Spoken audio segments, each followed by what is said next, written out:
사무엘 베게트라고 하는 작가가 있습니다. 이 사람이 쓴 연극이 하나 있는데 고도를 기다리며라는 연극이 있어요. 고도를 기다리며라고 하는 이 연극의 줄거리를 한 단어로 설명할 수 있는데 그 내용이 뭐냐면 기다림이라는 겁니다. 그런데 이 연극은 고도를 기다리지만 사실은 아무 일도 일어나지 않는 데다가 그 등장인물들이 하는 말들이 그냥 허튼 소리를 내뱉는 것 같은 게 많아요. 심지어 주인공이 나누는 대화조차 전혀 연결되지가 않습니다. 예를 들어서 한쪽에서 밥 먹었냐 이렇게 물어보면 한쪽에서는 나는 술이 싫다 이렇게 대답하는 동문서답식의 내용이에요. 이런 연극을 뭐라고 부르냐면 부조리극이다 이렇게 불러요. 연극에서 두 주인공이 이렇게 국도에서 우리 이런 도로의 정류장에서 이렇게 나무 옆에 고도라고 하는 이름의 사람을 기다립니다. 그런데 중요한 거는 이 사람들은 고도가 누군지 어떻게 생겼는지 고도가 뭘 원하는지도 모른 채 고도를 기다립니다. 심지어는 고도가 실제 있는지도 확신하지 못해요. 이 두 사람은 이야기를 하는데 아까 말씀드린 것처럼 대화가 서로 연결이 안 돼요. 마치 벽에다 대고 말하는 것처럼 계속 엉뚱한 얘기들을 서로 얘기를 합니다. 그러다가 다른 여러 사람들이 등장을 하지만 역시 대화가 두서없고 무의미한 대화들 뿐이에요. 그날 밤에 양치기가 도착을 하는데 그 양치기가 고도가 내일 온다는 말을 해줘요. 그 양치기가 왜 와서 그런 말을 하는지도 사실 알 수가 없습니다. 2막이 시작되는데 다음 날로 넘어갑니다. 근데 다음 날은 더 괴기해요. 계속 얘기를 하는데 그 대화가 이상하고 양치기 소년에게 주인공이 화를 내서 쫓아내 버립니다. 또 한 주인공은 자다가 깨서 혹시 고도가 왔었냐고 묻는데 오진 않았죠, 당연히. 그래서 차라리 떠나자 이렇게 얘기를 합니다. 그런데 한 사람이 내일 고도가 와야지 우리는 만날 수 있고 그때까지는 기다리자 이렇게 얘기를 합니다. 그러다가 나무를 쳐다보니까 나무를 보고서 야 우리 나무에 목을 매달까 이런 소리를 해요. 그런데 끈을 챙겨오지 않았다. 그러니까 고도가 오면 우리 목을 매달자 이런 소리도 합니다. 그리고 나서 또 계속 거기 앉아 있어요. 그래서 이 연극을 보면 속이 확 터집니다. 도대체 이게 뭐 하는 연극인가? 뭔 내용인가? 고도는 뭔가? 근데 이 연극은 고도가 중요하지 않아요. 그냥 이 개연성 없는 일, 의미 없는 대화들을 쭉 하는 것을 보여주면서 이게 우리 사는 시대다 이렇게 이야기를 해줍니다. 그런 개연성 없는 일을 뭐라고 부르냐? 부조리하다 이렇게 얘기해요. 부조리하다는 게 잘못됐다는 표현으로 들을 수도 있지만 한마디로 말해서 앞뒤가 전혀 맞지 않는다. 그런 의미라고 생각하시면 됩니다. 이런 부조리극의 상황이 나타나는 곳이 오늘 성경 사사기 17장 18장에 있는 내용들이에요. 에이브라임 지파의 미가라고 하는 사람이 아들이 하나님에게 축복을 받아야 된다고 생각하면서 은으로다가 신상을 만듭니다. 그리고 미가는 그 신상을 가져다가 자기 집에다가 모셔다 놓고 그리고 자기 아들을 처음에 제사장으로 삼아요. 그러다가 레위 사람이 지나가는 걸 보고 우리 집에 와서 제사장 노릇을 하면 어떻겠냐 하고 돈을 주고 고용을 합니다. 그렇게 미가의 집에 사설 제사장이 된 레위인 얘기가 나오는 이 뒤죽박죽한 스토리가 바로 17장에 나오는 이야기입니다. 그 뒤에 18장부터는 새로운 등장인물이 나오는데 단지파 사람들입니다. 단지파는 12지파 중에 한 지파죠. 여호수아가 가나안 땅을 정복하면서 단지파에게 땅을 나눠주는데 단지파는 가장 마지막으로 땅을 받습니다. 가나안 정복 전쟁 전 인구 조사를 했을 때 단지파의 인구수가 6만 4천으로 되어 있었습니다. 6만 4천이면 이제 싸울 수 있는 장정들만 보통 그렇게 세니까 실제로 따지면은 한 뭐 20만 넘겠죠. 20만 30만쯤 될 것 같습니다. 근데 이들이 얻은 땅이 상당히 좁습니다.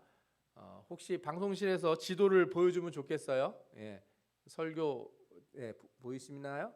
예, 좀 작아서 좀 그렇긴 한데 단지파의 땅이 어디냐면 저 지중해 바닷가 쪽에 이렇게 있습니다. 바로 블레셋 바로 위쪽에 조그맣게 붙어 있는 땅이 단 지파의 땅입니다. 그래서 단 지파의 땅은 블레셋 지역과 연결되어 있다는 걸 알 수 있어요. 이곳에서 블레셋과 대치하면서 땅을 넓혀가야 되는데 그렇게 잘 못했습니다. 여러분들은 삼손이 단지파 사람이라는 걸 아실 거예요. 그래서 단지파와 싸웠던 블레셋과 싸웠던 그런 일들이 많이 나오는데 오늘 본문을 보면 18장 1절부터 보면은 마치 단지파가 땅이 없는 것처럼 이야기가 나옵니다. 18장 1절에 뭐라고 나오냐면 그때 이스라엘에 왕이 없었고 단지파는 그때 거주할 기업의 땅을 구하는 중이었으니 이는 그들이 이스라엘 지파 중에서 그때까지 기업을 분배받지 못하였습니다. 아니, 땅을 줬는데 왜 땅을 못 받았다고 말할까요? 사사기 1장에 보면 그 내용이 좀 나오는데 1장 34절에 아모리 족속이 단 자손을 산지로 몰아놓고 골짜기에 내려오기를 용납하지 아니하였으며 이런 말씀이 나옵니다. 한마디로 말해서 단지파가 자신들에게 주어진 땅을 제대로 정복하고 차지하는 일에 거의 실패하지 않았나 싶습니다. 그래서 단지파가 그 땅에서 계속 싸우면서 사느니 다른 장소를 가는 게 좋겠다 이렇게 생각을 한 것 같습니다. 그래서 단지파에서 5사람을 뽑아서 좋은 땅, 우리가 어디 이주할 만한 땅을 좀 찾아봐라 이렇게 명령을 내립니다. 그래서 이 단지파가 북쪽으로 계속 이동을 하는 도중에 에이브라임 산지에 있는 미가의 집을 지나게 됩니다. 그리고 우연치 않게 이 미가의 집에서 하루를 묵습니다. 이 묵는 도중에 이 5사람이 누구를 보게 되냐면 미가의 집에서 일하고 있는 레위인을 보게 됩니다. 그래서 레위인에게 물어봅니다. 어떻게 하다가 여기 와서 있게 되었느냐 이렇게 물어보니까 레위인이 자신이 어떻게 이 집에 와서 일하게 됐는지 이렇게 얘기를 해줍니다. 그러자 단지파 그 5명이 뭐라고 그러냐면 우리가 지금 땅을 찾으러 가고 있는데 잘 될 것인지 하나님께 좀 물어봐 달라 이렇게 얘기를 해요. 그랬더니 이 제사장이 그들에게 이르되 평안히 가라 너희가 가는 길은 여호와 앞에 있느니라 하면서 이렇게 축복을 해줍니다. 참 웃기죠? 우상 놓고 개인 집에 제사장 하는 레위인이 하나님의 이름으로 축복을 해준다는 거예요. 이후 이들은 제사장의 말대로 길을 떠났고 라이스라고 하는 곳을 발견하게 됩니다. 여기는 아주 한가롭고 안전한 동네로 사람들도 착하고 좋은 곳이었습니다. 성경은 이곳을 이렇게 말합니다. 제가 새 번역을 통해서 읽어드리겠습니다. 그들은 그곳 사람들이 한가하고 평화롭게 사는 시돈 사람들처럼 안전하게 살고 있는 것을 보았다. 그리고 그 땅에는 어느 누구도 권력을 쥐고 그들을 해치는 자가 없었다. 그들은 시돈 사람들과도 멀리 떨어져 있어서 어느 누구와도 접촉이 없었다. 그러니까 고립된 지역에 이렇게 오손도손 모여서 사는 그러니까 착한 사람들이 있었어요. 이 사람들이 사는 곳이 라이스라고 하는 곳이었는데 단지파가 보니까 여기가 너무 좋은 거예요. 그래서 이 5명의 정탐꾼들이 내려와서 그 자기네 지파 장로들에게 보고를 합니다. 그렇게 해서 단지파 사람들 600명의 용사가 이 평온하게 살고 있는 라이스 사람들의 땅을 빼앗기 위해서 떠납니다. 그리고 쭉 올라가는 도중에 중간에 한 곳을 들리는데 누구네 집에 들리냐 하면 미가의 집에 들려요. 그리고 미가의 집에 몰래 가가지고 우상들, 미가의 집 신당에 있는 우상들, 에봇, 이런 드라빔 이런 신상을 다 이렇게 훔쳐갑니다. 근데 훔치다가 들킵니다. 레위인에게 들켜요. 그 집 제사장에게. 그 제사장 레위인이 아니 지금 뭐 하는 거냐 이렇게 얘기를 하는 거예요. 그랬더니 이 단지파 사람들이 뭐라고 하냐면 이렇게 말합니다. 조용히 하시오. 아무 말 말고 우리를 따라 나서시오. 우리의 어른과 제사장이 되어 주시오. 이 집에서 한 가정의 제사장이 되는 것보다야 이스라엘 한 지파와 한 가문의 제사장이 되는 것이 낫지 않겠소? 무슨 말이냐 하면 스카웃을 제의를 하는 겁니다. 야, 이 미가네 집에 개인 집 제사장 하는 것보다 한 지파의 제사장 하는 게 괜찮지 않겠냐. 그러니까 너 여기 있지 말고 우리 따라가자. 그래서 레위인이 잘 생각을 해봅니다. 이 단 지파를 쫓아갈 것인가, 미간의 집에서 계속 개인 집에 제사장 노릇을 할 것인가 이렇게 생각을 해보다가 아마 뭐 속된 표현으로 주파나를 이렇게 튕겼을 거예요. 그러더니 아무래도 단지파를 따라가는 게 좀 벌이도 좋고 그래도 좀 낫지 않겠는가. 한 지파의 제사장 노릇을 하는 게. 그래서 따라가기로 합니다. 그래서 미가가 와봤더니 신당이 다 털리고 제사장도 떠났어요. 미가가 이웃 사람들에게 물어봤더니 단지파 사람들이 와서 신당을 털어가고 제사장도 데려갔다는 거예요. 미가가 화가 나서 이웃 사람들과 함께 쫓아갑니다. 그리고 단지파를 만나서 얘기를 해요. 너희가 도대체 무슨 이유로 내가 만든 신들과 제사장을 빼앗아 갔느냐? 이렇게 묻습니다. 미가도 되게 특이한 사람이죠. 왜냐하면 자기 입으로 내가 만든 신들과 자기 제사장을 뺏어갔다 이렇게 표현을 해요. 자기 거 가져가지 말고 돌려달라는 거예요. 그런데 단지파가 더 웃깁니다. 마치 조폭처럼 조용히 가는 게 좋을 것이오 이렇게 얘기를 합니다. 18장 25절에 단지파가 뭐라 그랬냐면 더 이상 아무 말도 하지 말고 가만히 가는 게 좋을 것이오. 이 사람들이 화가 나서 당신을 치고 당신과 당신의 가족의 생명을 빼앗을까 염려가 돼요. 이게 전형적으로 조폭들이 하는 말이죠, 그죠? 조용히 가, 안 그러면 다 죽는 수가 있어. 이렇게 얘기를 하는 겁니다. 그랬더니 미가가 어떻게 했겠습니까? 상황 보니까 저쪽에 숫자가 워낙에 많아요. 그래서 그냥 조용히 돌아갑니다. 사사기 17장부터 나오는 이야기들이 스토리가 다 이렇게 기묘하기 짝이 없습니다. 이 사람들은 도대체 이스라엘 사람들이 맞는가요? 광야 40년을 지나 가나안 정복 전쟁을 하고 사사들에 의해 통치를 받았던 하나님의 백성들이 맞는가 하는 의심이 듭니다.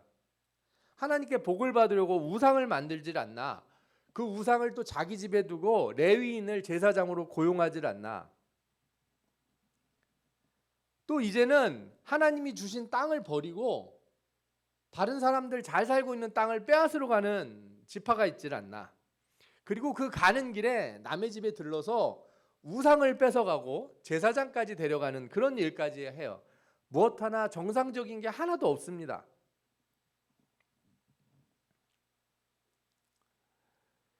이후에 어떤 일이 생기냐? 단지파는 라이스 사람들의 땅을 빼앗는데 성경이 이 일을 이렇게 전합니다.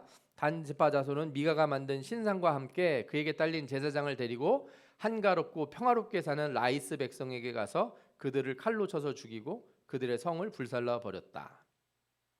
그런데도 라이스를 구해주는 자가 아무도 없었던 것은 그 성읍이 베들호 부근의 골짜기에 있어서 시돈에서 멀리 떨어져 있고 그 누구와도 접촉이 없었기 때문이다. 단 자손은 허물어진 성을 쌓고 그곳에 살았다.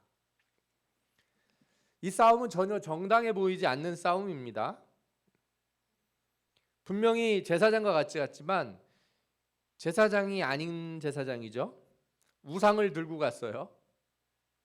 그리고 하나님이 싸우라고 한 사람도 아니고 한가롭고 평화롭게 사는 사람들을 사륙을 했어요. 전혀 하나님 뜻처럼 보이지 않습니다.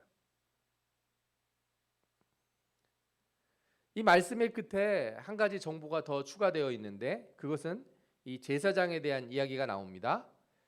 18장 30절에 이렇게 나오죠. 단 자손이 자기들을 위하여 그 새긴 신상을 세웠고 모세의 손자요 게르솜의 아들인 요나단과 그의 자손은 단 지파의 제사장이 되어 그 땅 백성이 사로잡히는 날까지 이르렀더라. 익명으로 계속 나오던 레위인의 이름이 밝혀지는데 그 사람은 모세의 손자이자 게르솜의 아들인 요나단이라는 겁니다. 그리고 단 지파가 사로잡히는 날, 즉 이스라엘이 멸망하는 날 그들이 만든 신상과 제사장도 끝이 날 거다. 이런 말씀이 끝으로 나와요. 그리고 공인된 성막이 있는 곳, 당시에 성막이 어디 있었냐면 실로라고 하는 곳에 있었는데 그동안 미가가 만든 바 신상이 단 자손에게 있었다 하는 말씀이 31절에 나옵니다. 18장에 나오는 등장인물들 사이에는 묘한 공통점이 있어요. 미가는 자신이 만든 우상과 돈을 주고 고용한 제사장을 포기를 하고 생명을 이어가려고 합니다. 단지파는 자신의 땅을 포기하는 대신 남의 땅을 빼앗고 남의 제사장과 우상을 탈취합니다. 그리고 레위인은 미가의 집에 제사장으로 눌러 앉으면서 했던 그 계약을 깨트리고 더 좋은 조건을 따라갑니다. 이 등장인물들마다 다 포기하는 게 있고 새로 선택하는 게 있죠. 그런데 이 셋이 포기한 것도 잘한 게 없고 선택한 것도 잘한 게 없습니다. 여기에는 도덕도 선도 올바름도 없어요. 예를 들어 단지파가 미가의 집에서 신상을 빼앗고 제사장을 데려갔습니다. 훔치는 것은 악한 일일까요? 그렇게 말할 수 있겠죠. 그러면 여러분, 우상을 훔치는 것은 악한 일인가요? 예를 들자면 도둑이 악당의 집을 터는 거예요. 이건 선인가요, 악인가요? 그럼 미가를 봅시다. 미가는 정당한가요? 미가가 만든 건 하나님 보시기에 악한 우상이며 제사장이라는 레위인도 그 원래 본분을 따르지 않았습니다. 미가가 단지파를 쫓아가서 왜 내 거 뺏어갔느냐 이렇게 말할 때 그 말은 정당합니까? 레위인은 자신이 고용된 그 주인이 있었어요. 그런데 그 미가와의 계약을 깨뜨리고 더 강한 단지파를 따라간 것은 신의를 지키지 않았다 이렇게 말할 수 있습니까? 세상의 관점에서 보면 분명히 잘한 것과 나쁜 게 있는데 하나님의 말씀을 알고 율법을 알고 있는 사람이라면 이건 누구 하나 잘했다고도 말하기도 뭐하고 뭐 나쁘긴 나쁜데 뭐라고 말할 수 없는 이상한 느낌이 들어요. 본질적으로 이 말씀들 가운데는 모든 시작에 하나님의 말씀이 없고 하나님의 언약도 없고 하나님의 뜻이 전혀 반영되지 않는 그냥 인간들이 마구잡이로 살아가는 세상만 나올 뿐이에요. 그래서 이 말씀에는 누가 하나님 편에 섰는지 누가 악한 길에 섰는지 구분하지 않습니다. 그저 맨 마지막에 멸망의 날이 올 때까지 이들이 이러고 살았다 이렇게 하고 말씀이 끝이 나는 거예요. 성경은 이 문제의 근원을 처음부터 알려줍니다. 18장 1절에 이렇게 나오죠. 그때 이스라엘에 왕이 없었고, 그때 왕이 없었고 그들이 소견대로 했다는 말씀은 사사기에 계속 등장하는 중요한 모티브입니다. 17장 6절에서도 우리가 봤듯이 그때에는 이스라엘에 왕이 없었으므로 사람마다 자기 소견에 옳은 대로 행하였더라. 성경이 말하는 이런 시대를 요즘 표현으로 하자면 포스트 모던의 시대다 이렇게 말합니다.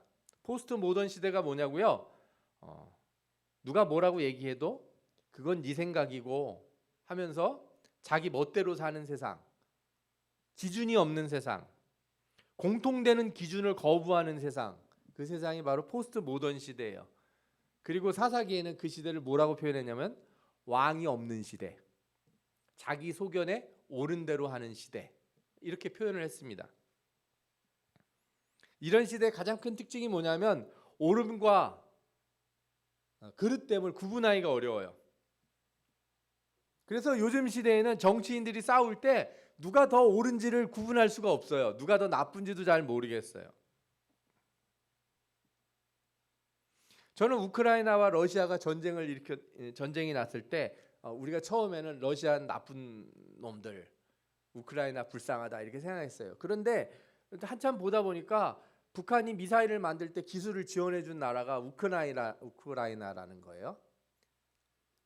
중국이 탄도미사일 만드는 그 엔진 기술들 다 어디서 가져왔느냐? 우크라이나에서 가져왔다는 거예요. 평상시 같으면 우리나라는 우크라이나에 대해서 관심을 가질 수가 없어요. 그래서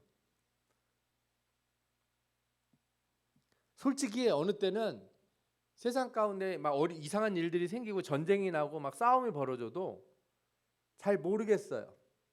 이슬람 사람들 수니파하고 시아파가 서로 폭탄 테러를 하는데 시아파가 폭탄을 터뜨리거나 수니파가 폭탄을 터뜨렸을 때 우리는 누가 누구에게 잘못했다고 말할 수 있을까요? 잘 모르겠어요.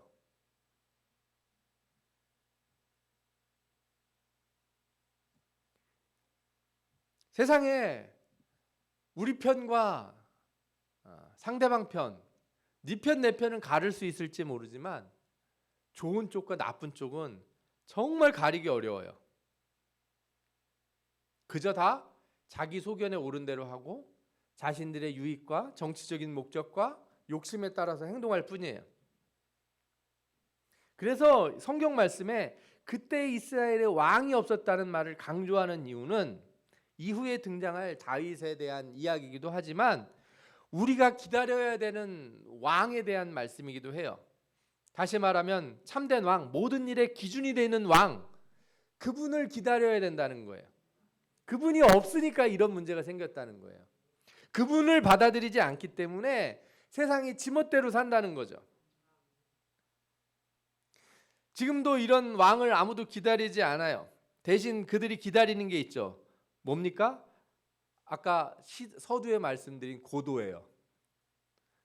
기다리긴 기다리는데 그게 뭔지를 몰라요. 올지 안 올지도 모르고 그냥 부조리함이에요. 그러나 우리가 기다리는 건 그런 부조리가 아닙니다. 의미 없는 것이 아니에요.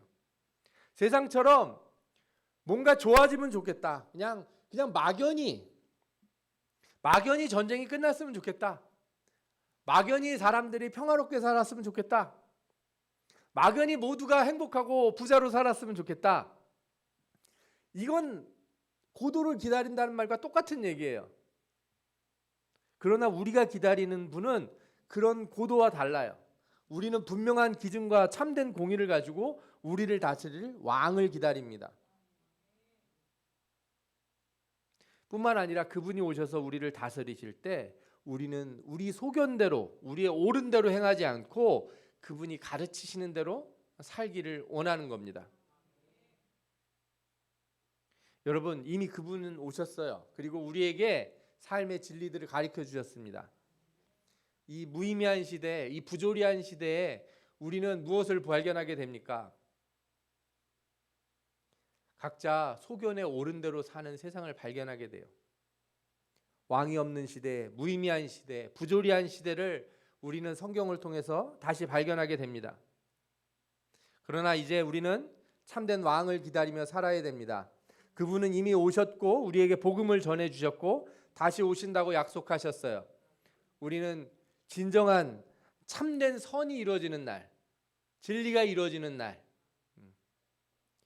이 세상 사람들은 옳고 그름을 판단하지 못해서 헤매고 있지만 공의로 심판하실 그 날을 기다립니다. 그분이 오시면 분명한 길로 우리들을 인도하실 것이고 우리는 그분을 찬양하게 될 줄 믿습니다. 왕을 기다리는 참된 그리스도인들이 다 되시기를 축원합니다. 아멘. 우리 같이 기도하겠습니다.